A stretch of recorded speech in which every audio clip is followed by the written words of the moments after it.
Assalamualaikum warahmatullahi wabarakatuh. Waalaikumsalam warahmatullahi wabarakatuh. Selamat pagi dan salam sejahtera, Om Swastiastu, Namo Buddhaya, salam kebajikan. Selamat datang dalam acara KLP Fest 2022 dengan tema Sinergi Generasi Unggulan Bangun Negeri. Nah, ini masih pagi banget ya, Azri. Iya, harus semangat. Iya. Puji syukur kita panjatkan kehadirat Allah Subhanahu wa Ta'ala, Tuhan Yang Maha Esa, karena atas rahmatnya kita bisa berkumpul di sini mengikuti kegiatan KLP Fest 2022 dengan saya Yustika Fazria dan rekan saya Rizky Febrian yang akan memandu acara KLP Fest pada hari ini live di Gedung Juanda 1 lantai 18 Kementerian Keuangan Jakarta Pusat hingga akhir acara ya kakak ya. Iya, kita seharian full ya, Azri Jadi ya. teman-teman jangan bosen nih ketemu sama kita. Baik, dapat kami informasikan juga Bapak Ibu bahwa Kementerian Keuangan turut serta dalam pencegahan penyebaran virus COVID-19 dengan menerapkan 5M, memakai masker, mencuci tangan, menjaga jarak, menjauhi kerumunan, dan mengurangi mobilitas. Baik, sebelum kita memulai acara, kita akan berdoa dulu. Berdoa akan saya pimpin, berdoa disilahkan.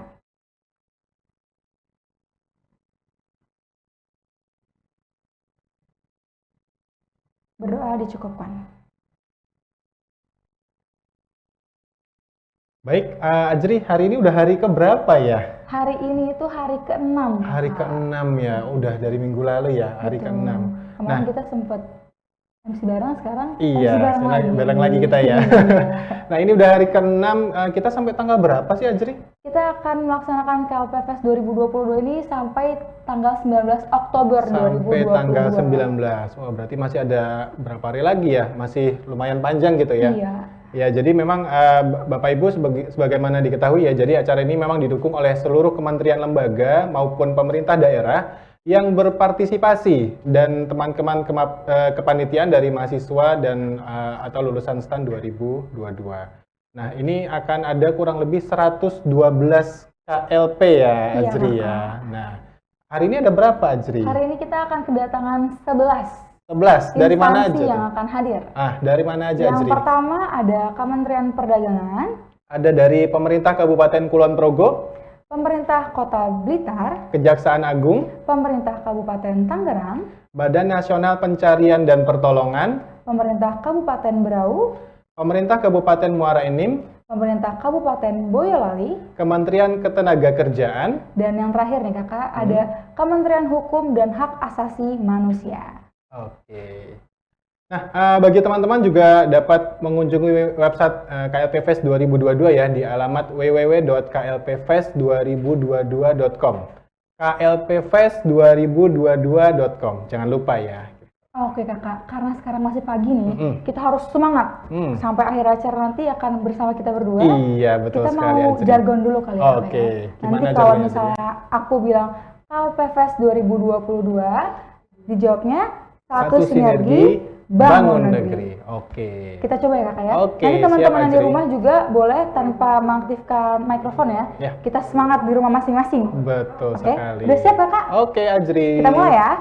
KLP Fest 2022, Satu sinergi bangun negeri. Wah, Oke, luar udah biasa. semangat lah ya harusnya. Ya. Mungkin sekali lagi lah ya biar semangat ya. Sekali Oke. lagi ya. Oke. KLP Fest 2022 Satu sinergi bangun negeri. Wow, luar biasa kakak. Iya. Langsung mungkin kita nggak usah berlama-lama ya. Boleh Nanti banget. bosen ngeliat kita sampai sore ya.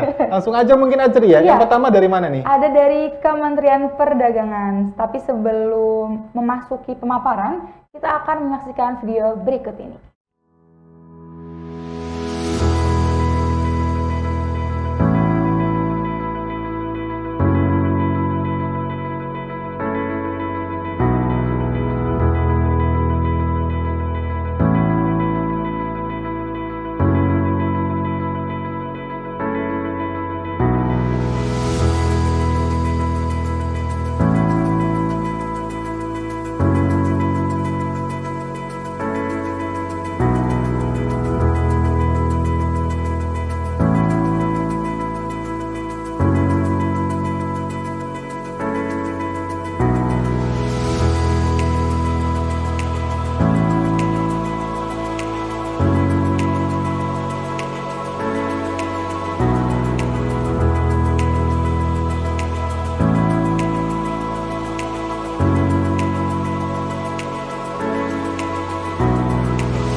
Kementerian Perdagangan berhasil meraih sejumlah penghargaan.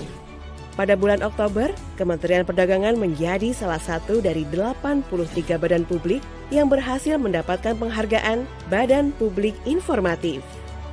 Kemudian pada bulan Desember, Kementerian Perdagangan meraih penghargaan KPPU Award 2021 untuk kategori persaingan usaha tingkat pusat peringkat madya.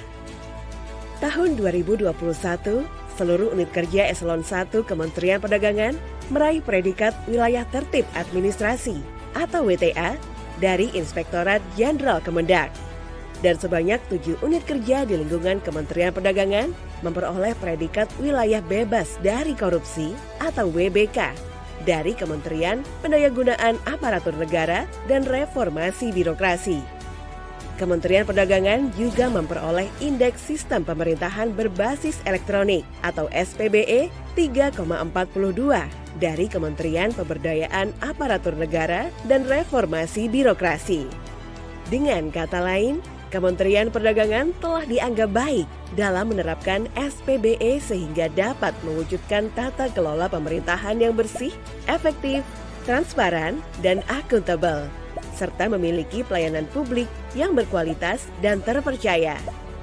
Hasil survei penilaian integritas atau SPI yang diselenggarakan oleh Komisi Pemberantasan Korupsi pada tahun 2021 juga menempatkan Kementerian Perdagangan pada posisi ke-6 dengan skor 84,43. Pencapaian ini diharapkan dapat memotivasi Kementerian Perdagangan untuk terus menerapkan zona integritas yang terbebas dari korupsi dan gratifikasi. Di penghujung tahun 2021, Indonesia secara resmi menerima estafet presidensi G20 dari Italia. Sebuah pencapaian dan amanah besar yang menunjukkan kepercayaan dunia kepada Indonesia. Dengan dukungan dan sinergi bersama masyarakat, pelaku usaha, serta pemangku kepentingan lainnya, Kementerian Perdagangan akan terus berkomitmen dalam membuka akses pasar, memberikan kebijakan yang efektif, serta meningkatkan kesejahteraan masyarakat untuk memulihkan perekonomian nasional demi Indonesia maju.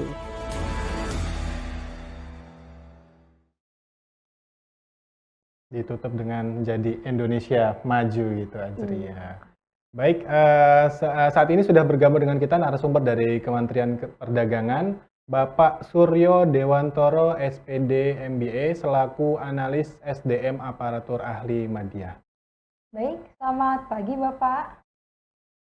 Pagi Mbak Azri dan Mbak Mas Rizky. Selamat pagi Pak Suryo. Bagaimana kabarnya Bapak? Sehat Bapak? Alhamdulillah sehat. Gimana nih berdua, Mbak Rizky dan Mas Rizky dan Mbak Azri? Alhamdulillah sehat juga Bapak. Terima kasih Bapak sudah bergabung dengan kami, ini masih pagi. Semoga masih semangat ya Pak Suryo ya. Insya Allah semangat. Baik Bapak. Bapak mohon izin untuk memberikan pemaparan terkait informasinya kepada teman-teman PKN Bapak. Silakan. Oke, baik. Terima kasih kepada Mbak Rizky dan Mbak Azri dan Mas Rizky atas waktunya. Assalamualaikum warahmatullahi wabarakatuh. Selamat pagi Bapak Ibu semua dan rekan-rekan mahasiswa PKN STAN. Terima kasih juga kepada Kementerian Keuangan dan PKN STAN yang telah memberi kesempatan kami Kementerian Perdagangan untuk mengikuti KLPFES 2022 ini. Ini memang merupakan kesempatan kali pertama Kementerian Perdagangan ikut dalam KLPFES di tahun ini dan tahun-tahun sebelumnya juga belum. Oke, mungkin izin saya bisa share screen ya.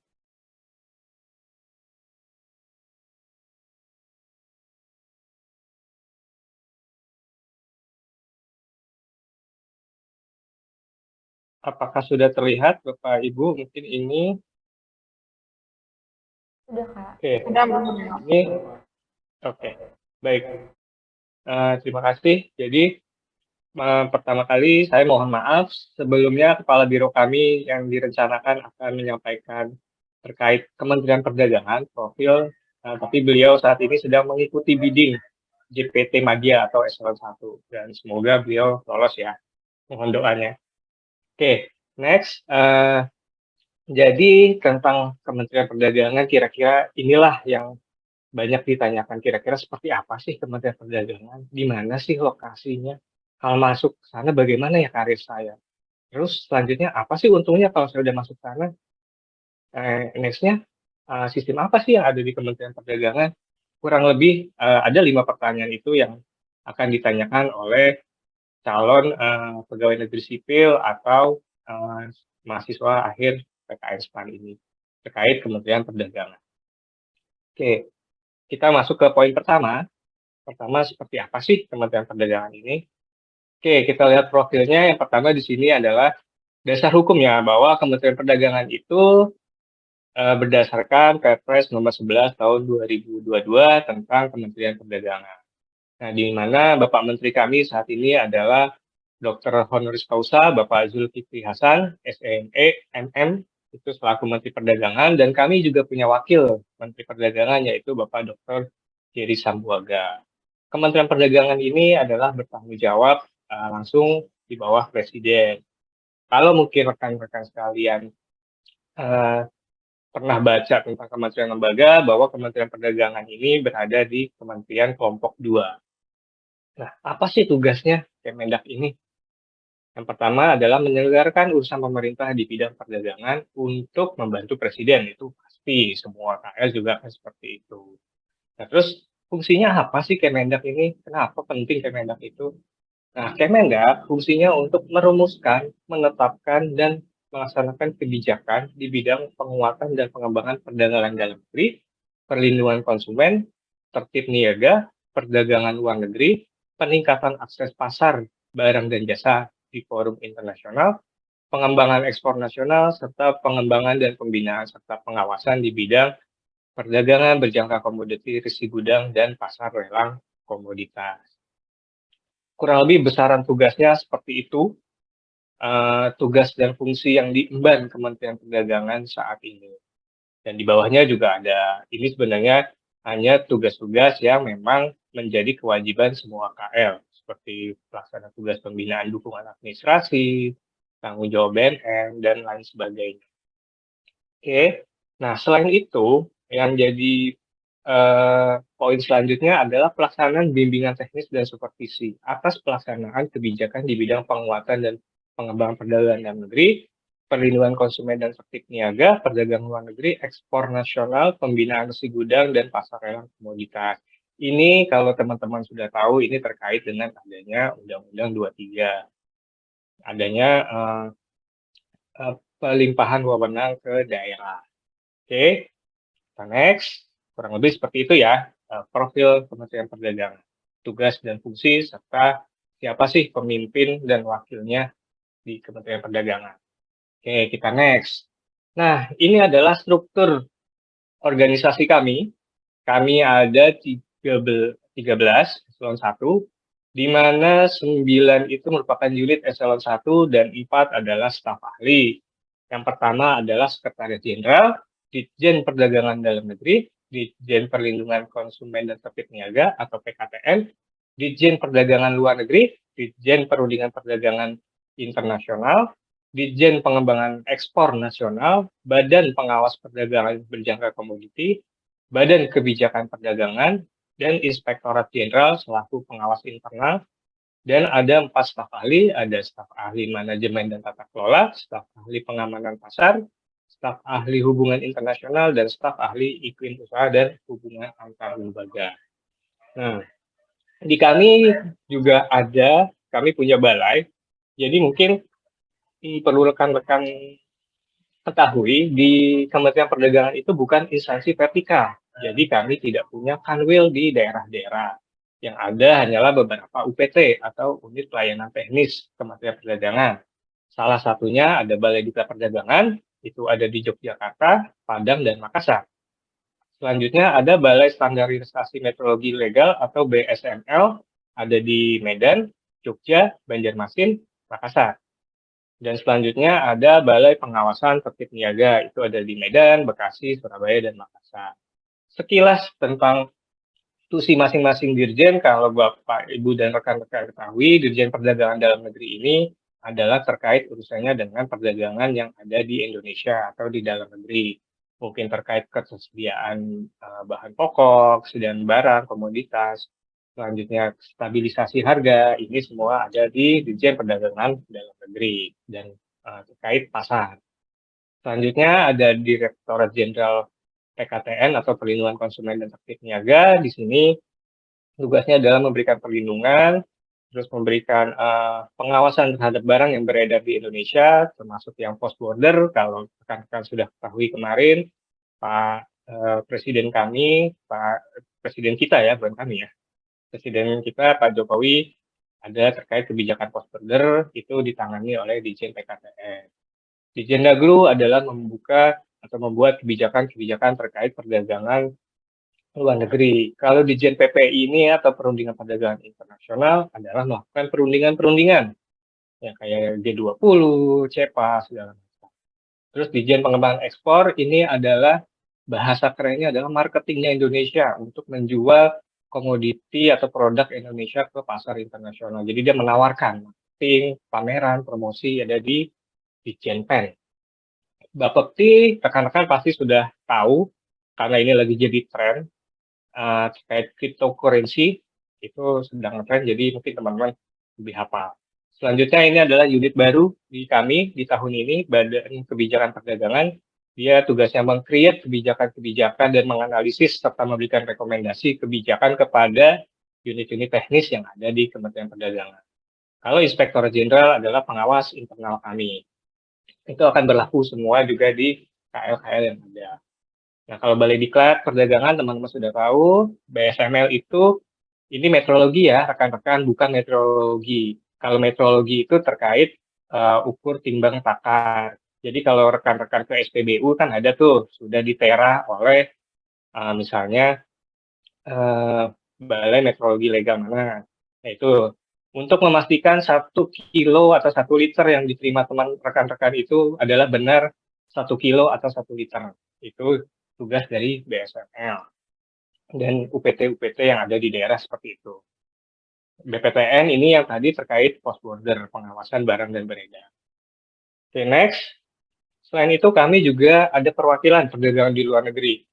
Nah, ini nih yang jadi kembangnya Kementerian Perdagangan. Selain di Kemlu ya, kalau Kemlu kita jangan tanya, mereka memang sudah internasional. Dan kalau di kami salah satunya adalah kementerian yang mempunyai cukup banyak perwakilan di beberapa negara. Di kami itu ada Indonesian Trade Promotion Center, itu ada di 19 negara. Terus ada Atase Perdagangan di luar negeri itu ada di 24 negara. Kurang lebih seperti ini gambarannya. Nanti next-nya teman-teman mungkin atau rekan-rekan bisa berkarir di sini. Seperti itu. Oke, next adalah gimana sih lokasi Kemendak? Lokasi kami ada di Jalan MI Ridwan Rais nomor 5. Ini di sebelah PLN Gambir atau di sebelah kantor pajak ya. Di situ kami di Jalan MI Ridwan Rais, ini di petanya sudah terlihat. Nah, kalau teman-teman melihat yang hijau itu, nah itu bukan Kementerian Perdagangan, itu adalah Monas. Kami di sebelahnya, atau di seberangnya. Jadi itu, ini kurang lebih gedung kami. Dulu juga zamannya Bu Mari Elka Pangestu, gedung kami juga menerima penghargaan bahwa sebagai gedung dengan desain yang terbaik, karena dia memecah angin, katanya seperti itu. Oke, next. Nah, kalau kira-kira saya nih Pak masuk ke sana, karir saya gimana sih? Karir rekan-rekan ini gimana sih? Nah, pertama inilah pola karir yang ada di Kementerian Perdagangan. Nah, teman-teman dan rekan-rekan ini kan masuk sebagai CPNS. Nah, ketika CPNS, rekan-rekan ini harus diklat latsar atau diklat pembentukan, diklat dasar. Kalau dulu namanya diklat prajabatan, sekarang namanya diklat dasar. Nah, setelah diklat latsar, teman-teman ini dalam jangka waktu 1 tahun akan diangkat menjadi PNS Kementerian Perdagangan. Nah, PNS sendiri ada 2, ada yang jabatan fungsional, ada jabatan pelaksana. Oke, makanya akan pecah dua di sini. Nah, kalau jabatan fungsional itu nanti akan ikut UKOM atau diklat JF, jabatan fungsional untuk dapat diangkat ke JF-nya masing-masing. Nah, kalau yang pelaksana, ini jenjang karirnya itu akan masuk ke apa namanya, ke eselon 4. Nah, cuma sebagai informasi nih rekan-rekan, sekarang di Kementerian Perdagangan itu sudah ada penyederhanaan birokrasi. Jadi memang banyak eselon 3 dan eselon 4 di Kementerian Perdagangan itu dihilangkan atau dialihkan ke jabatan fungsional seperti itu. Jadi saran aja sih kalau rekan-rekan mau masuk ke Kemendak, mendingan nanti setelah boleh memenuhi persyaratan jadi JF, langsunglah ke JF.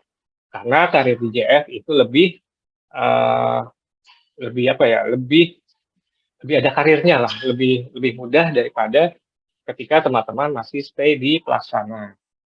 Nah ini ketika teman-teman JF dan pelaksana akan naik, kalau yang jabatan fungsional tadi akan naik ke jabatan fungsional ahli muda, yang pelaksana, insya Allah kalau ada kompetensi, kalau ada tempat, ada formasi akan menjadi eselon 4. Nah ini akan ada di JF ahli muda. Nah tadi yang seperti saya sampaikan sebelumnya, bahwa teman-teman atau rekan-rekan bisa berkarir ke pejabat perwakilan di luar negeri. Di sini teman-teman ketika sudah muda atau pengawas eselon 4 akan bisa menjadi wakil kepala ITPC. Terus jadi kepala subbagian di KDI. KDI itu ada di Taiwan, Kantor Dagang dan Ekonomi Indonesia, ada di Taiwan, itu punyanya Kementerian Perdagangan. Terus bisa jadi juga analis di KDI, bisa jadi asisten atau pembantu atase, tadi yang di 24 negara, terus jadi pembantu konsul dagang. Konsul dagang ini ada di Hong Kong. Seperti itu. Nah, kalau teman-teman atau rekan-rekan memilih karir path menjadi pejabat perwakilan di luar negeri. Nah, selanjutnya dari ahli muda atau pengawas ini, jabatan pengawas atau eselon 4, teman-teman nanti akan ikut uji kompetensi bagi yang JF, akan naik jenjang ke media. Selanjutnya, kalau yang pengawas itu diklat PKA. Itu nanti insya Allah akan menjadi JF ahli media atau akan jadi pejabat administrator atau eselon 3. Seperti itu kalau yang memilih jenjang karir struktural. Nah, setelah di media atau di administrator ini, teman-teman bisa memilih lagi nih. Bisa, kalau mau lagi, saya mau balik lagi nih ke luar negeri, sayang kemarin ilmu saya. Akhirnya ya sudah, bisa memilih KDI, bisa memilih kepala ITPC, bisa menjadi konsul perdagangannya dan menjadi atas perdagangan, atau menjadi kabak atau kabit di KDI. Kurang lebih seperti itu. Tapi kembali lagi ke Indonesia, selama kurang lebih 3 tahun, masih tetap di jabatan ahli media atau jabatan ahli medianya. Nah, kalau ingin lagi berkarir lagi, harus ikut diklat RLA atau kalau JF ikut kenaikan JF ahli utama. Selanjutnya bisa jadi dubes PTO atau bahkan kepala KDI. Kurang lebih seperti itu career path yang ada di Kementerian Perdagangan. Oke, next. Nah, ini kurang lebih pola karirnya seperti ini. Kalau teman-teman nanya, berapa tahun sih saya bisa sampai atas? Nah, di sini kurang lebih di gambar yang paling kiri yang masa jabatan itu kira-kira 0 sampai 4 tahun, 4 sampai 8. Nah, teman-teman bisa prediksi sendirilah kira-kira di tahun keberapa saya bisa. Dan ini harus menjadi motivasi dan dorongan teman-teman ya untuk selalu berkarya, berkompeten dan selalu meningkatkan kemampuan masing-masing. Jangan lupa itu, jangan terlena oleh penyelesaian pekerjaan sehari-hari. Nah, di sini pola karirnya itu bisa ke atas atau vertikal, atau bisa horizontal, tadi ke samping dari eselon 4 mau jadi wakil kepala ITPC bisa, atau diagonal itu cross, dari JF ahli muda bisa menjadi eselon 3, ini namanya cross. Dan di kami ini juga rencananya akan dibangun sekolah perdagangan.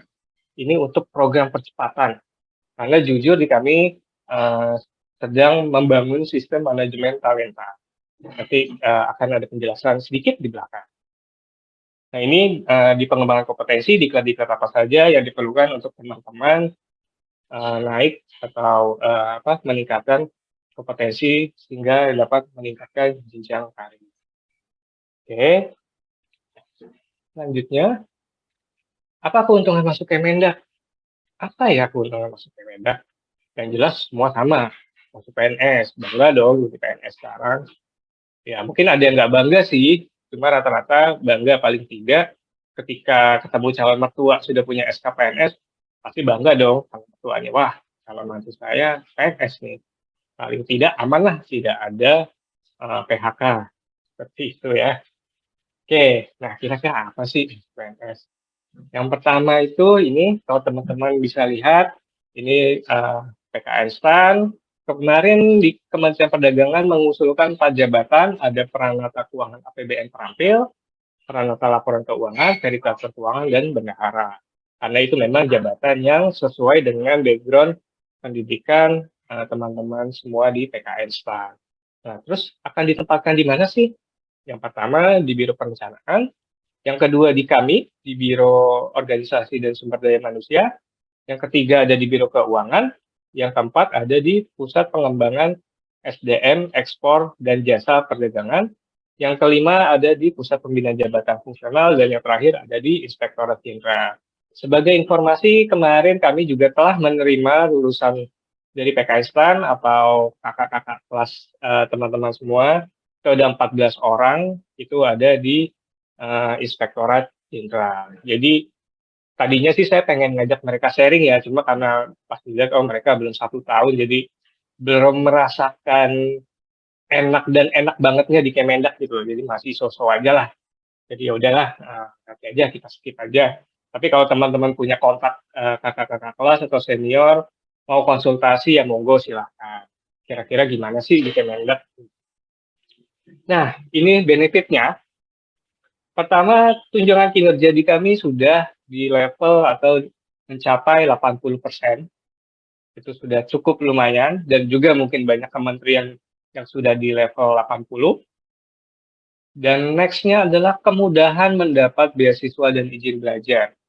Apalagi sekarang ada konsep Merdeka Belajar dari Kemendikbud ya.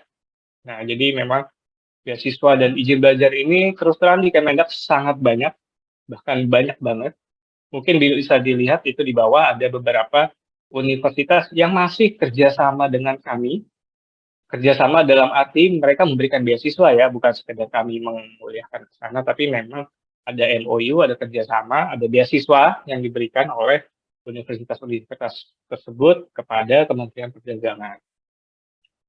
Totally di Kementerian Perdagangan itu ada 757 pegawai yang telah mendapatkan beasiswa. S1 ada 3 orang, S2 725, dan S3 29 orang. Dan ini adalah startnya dari zamannya Pak Mendak kami adalah Pak Gita Wirjawan, karena beliau sangat concern terhadap pembangunan SDM, makanya banyaklah beasiswa-beasiswa yang diberikan Kementerian Perdagangan. Seperti itu. Nah, kalau teman-teman masih D3 ya, D4, nanti bisa yang S1, yang D3 bisa melanjutkan ke S1. Kita juga ada beberapa beasiswa S1. Selama ini memang baru BKN ya, yang ada sekolah BKN yang kita sekolahkan ke situ untuk S1. Izin belajar, teman-teman sangat mudah. Yang penting 1 tahun setelah PNS, teman-teman boleh mengikuti izin belajar. Silakan teman-teman memilih prodinya yang sesuai dengan tusi atau tugas dan fungsi unit teman-teman berada. Seperti itu. Selanjutnya banyak tawaran pelatihan yang bertaraf nasional dan internasional. Ini sudah pasti banyak banget. Di dalam negeri pun banyak, di luar negeri pun apalagi dengan kemarin kita terakhir dengan LKY atau Lee Kuan Yew, itu ada beasiswa dan ada pelatihan yang bersifat tailor-made atau bisa disesuaikan kebutuhan dari kita sendiri atau Kemendak. Itu sangat banyak tawarannya. Sebenarnya ini juga dikhawatirkan oleh pimpinan, ada banyak yang akhirnya mengikuti diklat ke luar negeri ataupun diklat yang nasional. Tapi ya itu kita harus bisa ngeset. Selanjutnya ada internship atau pemagangan di perwakilan. Ini sudah banyak teman-teman yang ikut magang tadi di atas di ITPC ataupun di lembaga lain kayak di WTO. Selanjutnya ada penerapan dari sistem. Ini adalah yang tadi saya bilang, untuk menjadi pimpinan atau pejabat eselon itu harus melakukan assessment center atau uji kompetensi dan sebagainya. Jadi memang sudah cukup ketat. Ini yang sedang dialami oleh Bapak Kepala Biro kami untuk mendaftarkan menjadi CPT Madya atau eselon 1. Oke, mungkin itu dari kami. Nah, bagaimana nih sistem yang ada di Kemendak? Ini sekilas saja ya, rekan-rekan. Jadi pertama di kami, ini mungkin hampir sama semua, presensi sudah online. Jadi sejak pandemi kita sudah menerapkan sistem by handphone atau by aplikasi. Itu ini ada jelas di sini. Jadi kita bisa absen dari rumah atau dari kantor. Dan presensi online ini nantinya akan digunakan ketika Kementerian PAN-RB menerapkan mekanisme kerja work from anywhere atau bekerja di mana saja. Nah, ini kami sudah siap jika Kemenpan membuka kebijakan seperti itu. Jadi absen sudah dari handphone. Untuk saat ini absen hanya bisa dilakukan di area kantor dan area rumah. Dan itu harus di-set di awal titiknya di mana saja. Selain itu tidak bisa untuk sementara. Tapi nanti kalau sudah work from anywhere, bebas di mana saja bisa. Dan ini adalah sistem informasi kepegawaian atau CISN Kemendak. Kurang lebih tampilannya seperti ini. Isinya apa aja banyak. Isinya bisa rekan-rekan lihat sendiri di sini. Ada profil dan lain-lain. Kita juga ada Connect, ini yang paling kanan. Connect ini adalah untuk konsultasi terkait masalah kinerja. Kita juga ada forum konsultasi. Jadi kalau dulu zaman sekolah ada guru BK-nya lah. Kita ada setiap seminggu 2 kali itu ada namanya konsultasi dengan psikolog. Jadi memang kami menyediakan dari Biro Organisasi dan SDM untuk ketika ada pegawai ada permasalahan, baik permasalahan di kantor maupun di rumah yang akan berhubungan dengan kinerja, kami membuka forum konsultasi. Itu bisa mengajukan secara individu ataupun atasan yang mengajukan. Dan itu sifatnya rahasia karena memang kami bekerja sama dengan psikolog dari Unpad. Seperti itu. Kurang lebih seperti ini, dan kami juga ada ini untuk mendukung Merdeka Belajar. Kami ada namanya Kudagang, kompetensi unggul perdagangan. Di sini banyak diklat, banyak webinar dan lain-lain terkait e-learning. Teman-teman nanti bisa mengakses sendiri di sini. Kurang lebih seperti ini. Dan ini kira-kira aplikasi apa saja sih yang ada di Kemendak, ini banyak banget. Ada ISPPD segala macam, jadi biar terbuka. Oke. Nah, kurang lebih seperti itu, teman-teman dan Bapak Ibu. Kita tunggu, mungkin tadi kalau saya lihat video di awal banyak yang bingung harus milih di kementerian mana. Silakan join ke kami, nggak usah bingung-bingung dan nggak usah ragu-ragu. Kalau teman-teman memiliki kompetensi, memiliki keberanian, dan memiliki jiwa petualangan, silakan, karena memang kami banyak yang harus kami kerjakan. Kalau yang suka tertantang untuk ke pelosok-pelosok, bisa nanti ada di PDN. Kalau untuk yang mau go internasional bisa melalui jalur perwakilan perdagangan di luar negeri. Oke, mungkin itu saja dengan penjelasan dari saya. Let's join to our journey and make a story to make Indonesia unggul. Terima kasih. Wassalamualaikum warahmatullahi wabarakatuh. Saya kembalikan kepada Mbak Ajri dan Mas Rizky. Waalaikumsalam warahmatullahi wabarakatuh. Baik Pak Suryo, terima kasih atas penjelasannya ya Pak. Tadi sudah cukup detail gitu ya Pak ya. Tadi bahkan kamu dari masuk, wah karirnya tuh udah jelas loh. Dari CPNS sampai ke JPTM tadi tuh. Udah dijelasin sama Pak Suryo. Bahkan ada yang menarik nih Ajri. Apa tuh, Pak? Bisa magang di perwakilan luar negeri. Wah, Ini menarik banget nih gitu.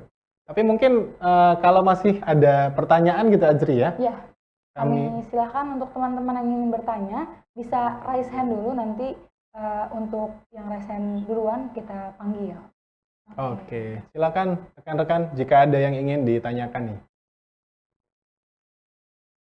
Oke, sambil nunggu boleh kali ya? Aku tanya dulu Boleh, sama ya Bapak ya. Azri dulu deh yang nanya Iya. deh.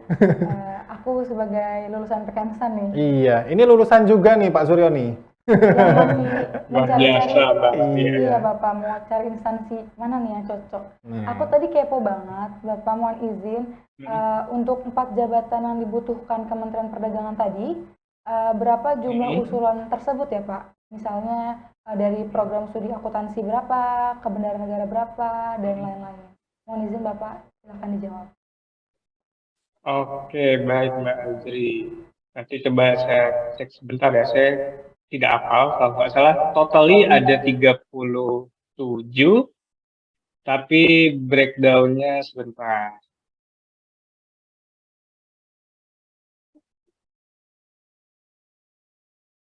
Oke, nah ini, nah kalau background dari akuntansi berapanya, nggak ada nih, Mbak. Jadi memang hanya jabatannya saja. Untuk peranata keuangan APBN terampil itu ada berapa nih? 28, 31 Mbak. Ada 31 dan sisanya itu buat di verifikator dan bendahara. Seperti itu Mbak Ajri. Terima kasih Bapak. Wah, cukup banyak ya Kak ya. Sama-sama. ada 37 Iya. tuh. Semoga di Baik. ACC ya Mbak ya. Saya Amin. berharap banget pada Kemenq ini. Baik, terima kasih Bapak. Oke, baik Pak Suryo. Mohon izin Sama-sama. melanjutkan Pak. Ini sudah ada yang raise hand dari peserta Ya. atas nama Mbak Dian Hasbiah Putri. Kami silakan Mbak Dian bisa open cam dan open mic.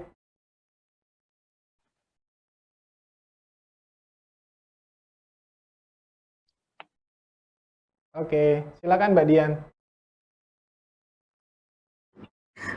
Apakah suara saya sudah terdengar jelas? Sudah Mbak. Ini Pak, saya izin bertanya Pak, mungkin ini salah satu hal yang cukup sensitif, tapi teman-teman kayaknya banyak yang pengen tahu juga Pak, kalau terkait komponen penghasilan itu bagaimana ya Pak? Terima kasih Pak. Oke, komponen penghasilan ya Mbak. Ini gimana? Mas Rizky dan Mbak Aziz langsung saya jawab atau Baik Pak. dikumpulkan? Baik, izin boleh langsung saja Bapak. Oke, baik, saya jawab langsung ya. Baik, Mbak Dian, terima kasih atas pertanyaannya. Ini memang sensitif ya kalau masalah UUD ujung-ujungnya. Tapi nggak apa-apa. Memang ini yang di kami, komponennya adalah seperti biasa ada gaji. Kalau yang gaji pokok dan tunjangan-tunjangannya itu sudah standar di PNS pusat. Selanjutnya itu ada tunjangan jabatan apabila tadi rekan-rekan memilih APBN, jabatan peranata keuangan APBN terampil, itu ada jabatan, ada tunjangan jabatannya, itu diatur oleh PMK dan ada Perpresnya juga. Selanjutnya ada tunjangan kinerja. Kalau tunjangan kinerja di kami di Kementerian Perdagangan itu, ini misal ya Mbak, tadi Mbak Dian taruhlah milih keuangan APBN. Itu tunjangan kinerjanya itu ada di kelas 7. Kelas 7 itu ada di 3.915.950.000. Itu hanya tunjangan kinerja. Ditambah kurang lebih gaji itu kurang lebih sekitar 3 jutaan ya untuk fresh grade. Sama tunjangan jabatan itu mungkin sekitar 800-an ya, antara 700 sampai 800, kayak kurang apa. Kurang lebih seperti itu, Mbak Dian. Komponen-komponennya dan di luar itu memang standar lah, ada mungkin uang makan, terus juga uang lembur, seperti itu. Kalau SPPD semua standar sama, dan itu diatur oleh PMK. Oke, mungkin itu Mbak Dian ya, kurang lebihnya. Terima kasih. Baik. Terima kasih Pak Suryo. Gimana nih Mbak Dian? Sudah terpuaskan belum nih dengan jawaban dari Pak Suryo nih? Halo Mbak Dian? Oke. Ya udah, terima kasih banyak Pak. Sama-sama Mbak. Nah, izin menambahkan sedikit Mas Rizky dan Mbak Adri. Jadi memang di Kementerian Perdagangan itu saat ini eselon 4-nya itu sudah di kelas 10.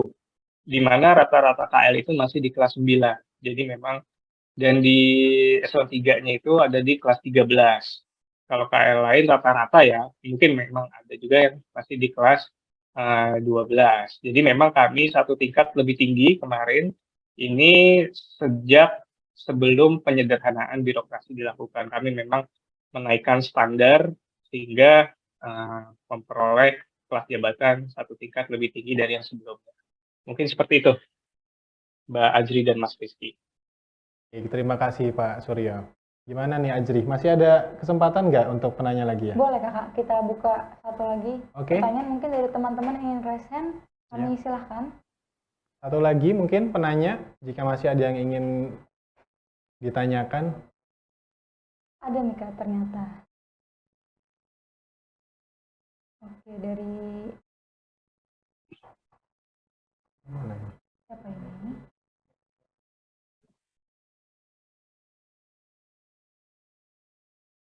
Boleh silakan on kamera dulu mas.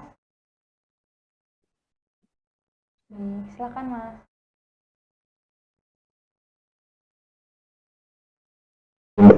Apakah terdengar suara saya? Terima Oke, sebelumnya selamat pagi Pak. Terima kasih atas pemaparan sebelumnya. Izin perkenalan saya Salamoto Fajri dari Dirjen Pajak. Izin bertanya Pak. Jadi saya mungkin ada beberapa yang kelewat kayaknya. Saya mau bertanya untuk Kementerian Perdagangan ini, apakah memiliki instansi vertikal Pak, seperti daerah dan lain-lain? Mungkin seperti itu Pak pertanyaan saya. Terima kasih. Oke, baik. Terima kasih Mas Kamil tadi Fajri ya, agak terputus tadi. Oke Mas, jadi pertanyaannya apakah Kemendak punya instansi vertikal? Jawabannya tidak ada. Kemendak tidak mempunyai instansi vertikal. Jadi memang hanya di instansi pusat yang tadi saya sampaikan sebelumnya bahwa Kemendak itu hanya punya beberapa UPT di daerah atau unit pelayanan teknis. Tadi ada Balai Diklat Perdagangan, ada BSML dan ada BPTN. Itu ada di daerah. Jadi itu pun tidak banyak, hanya masing-masing balai itu 3 sampai 4 saja. Nah, selain itu walaupun kami tidak punya instansi vertikal di daerah, tapi kami mempunyai juga itu perwakilan perdagangan di luar negeri. Ada 19 ITPC dan 24 tase perdagangan yang tersebar di beberapa negara di dunia. Mungkin itu saja, Mas Ajri tadi. Cukup jelas mungkin Ajri ya? Ya, sudah jelas. Oke, baik. Mungkin keterbatasan waktu juga Ajri ya. Iya. Mungkin sesi tanya jawab kami cukupkan dulu Pak Suryo. Kami ucapkan terima kasih Pak Suryo atas paparannya, jawaban serta tentu saja kesediaannya untuk mengikuti acara ini. Kami berharap semoga lulusan PKN STAN ini mendapatkan informasi yang cukup ya Pak ya, mendapatkan gambaran nih kira-kira di Kementerian Perdagangan seperti apa. Sekali lagi kami ucapkan terima kasih Pak Suryo. Salam sehat selalu Bapak. Terima kasih, salam sehat Mbak Adri, Mas Rizky. Mungkin sebelum selesai ada closing statement yang ingin disampaikan Bapak. Ya, closing statement-nya apa ya? Jadi untuk para mahasiswa akhir lulusan STAN, jika kamu muda, jika kamu kompeten, dan jika kamu jiwa petualang, yuk kita sama-sama bangun Indonesia dengan join di perdagangan. Salam sehat. Salam Salam sehat, sehat. luar biasa. Memang karena pengaruh masih pagi nih. Iya, betul sekali Kak. Auranya Pak Suryo semangatnya sangat membara gitu Iya. Ajri ya. Kita juga harus tetap semangat nih, Kak. Iya, betul sekali Ajri. Baik, sekali lagi kami ucapkan terima kasih Pak Bapak. Suryo. Terima kasih kembali. Oke Kak, wah, Sudah luar selesai biasa ya. satu ya. Alhamdulillah sudah selesai satu. Selanjutnya Kakak, kita akan kedatangan lagi salah satu pemerintah daerah dari pemerintah Kabupaten Kulon Progo ya, yang akan memaparkan materi tentunya setelah break berikut ini.